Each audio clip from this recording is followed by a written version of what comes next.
When people think about tiki cocktails, almost universally the Mai Tai is the drink that they are asking about, and it's the one that I've been asked about the most, like a whole lot. So today I'm presenting not my favorite Mai Tai in the world, but the one that I make here at my home. So this is my preferred home spec Mai Tai. And when people who aren't in tiki talk about the Mai Tai, they usually picture something piled high with fruit and umbrellas and enough sugar to power a small village. But the real story behind the drink is way more interesting once you dig into it. And I'm not gonna go into the full history. There are many videos and articles by people that are way more knowledgeable than I am that go into the full history. So the abbreviated version is that most of the credit goes to trader Vic Bergeron, who said that he created the Mai Tai in 1944 in his bar in Oakland. And his original version was a simple mix built around aged Jamaican rum, fresh lime, orgeat, and curacao. And according to the story, some of his Tahitian friends tried it and said Mai Tai Roa Ae.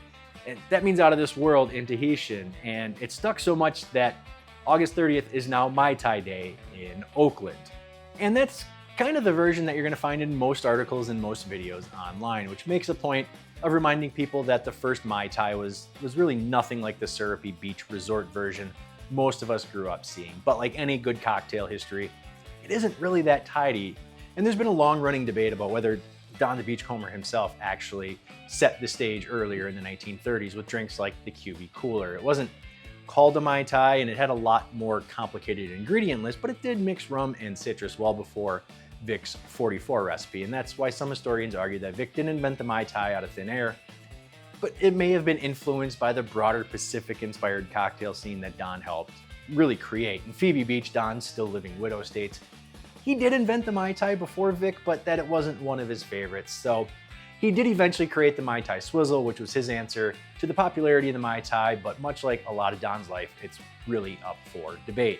So websites like Kevin Crossman's ultimatemaitai.com tend to kind of frame it in a different way, that Vic's 44 drink became the Mai Tai, but similar flavors and concepts were already floating around tiki bars of that era. So the debate isn't really who invented the Mai Tai so much as it is how did all these ideas evolve into the drink that we know today. So even deep dive researchers like the folks behind Tasting History go back to that original recipe and point out how shockingly simple it is. The first Mai Tai, basically it's just a rum sour that was built to show off a great bottle of rum and not cover it up. And that's kind of the through line here. So legally speaking, Vic's Mai Tai is the original. It's the one that got written down, copied, and turned it into a legend. And they have a settled lawsuit to prove that. But it was Don's influence that shaped the cocktail world and escapism that made it possible.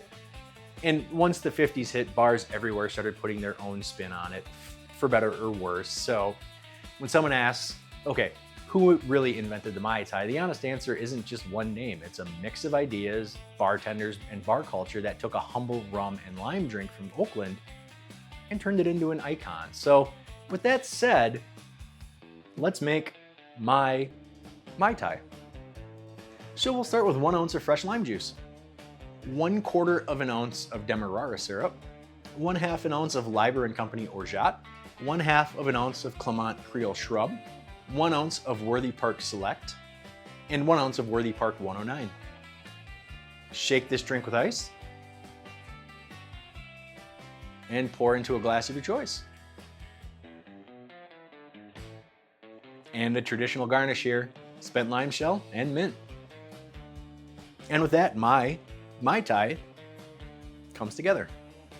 So yeah, that is my preferred home spec Mai Tai. Now, this is not my favorite Mai Tai in the world. I think that title still lands with the Mai Tai at Jamieland, which is about 15 minutes away from my house. That's just a great Mai Tai. So if you're ever in Vegas, please visit Jamieland. The Mai Tai will not disappoint. But it is the Mai Tai that I make the most at home. Now, subjectively speaking, you could make a better Mai Tai, right? Like you could make Kevin Crossman, I spoke about before, his ultimate Mai Tai. I have a bottle of his actual rum blend that I made. So he uses 4 different rums for his ultimate Mai Tai. And I made a whole bottle of the different rums in, so I could just pour it out quick and easy.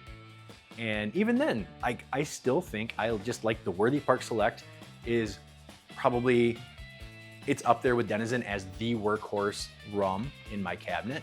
And Worthy Park 109 gives it a little bit of heat. And I just think Worthy Park is one of the most underrated rum brands out there, in all honesty. And this is not sponsored at all, but Worthy Park, if you want to, please hit me up. My email is in the description.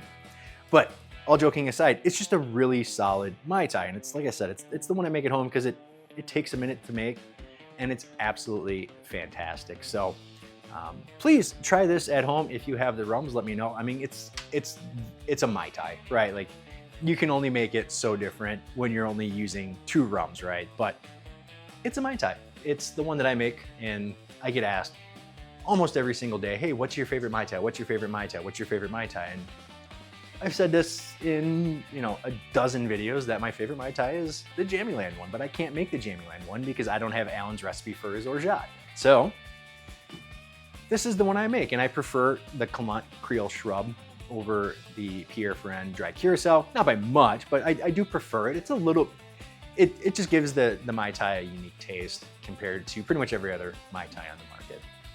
But yeah, that all being said, thank you so much for watching, everybody. Please try my my preferred Mai Tai Spec and let me know what you thought of it. And Worthy Park, I'm listening. I'm very open to offers. So thank you so much for watching, everybody. Akoli Maluna, cheers and enjoy.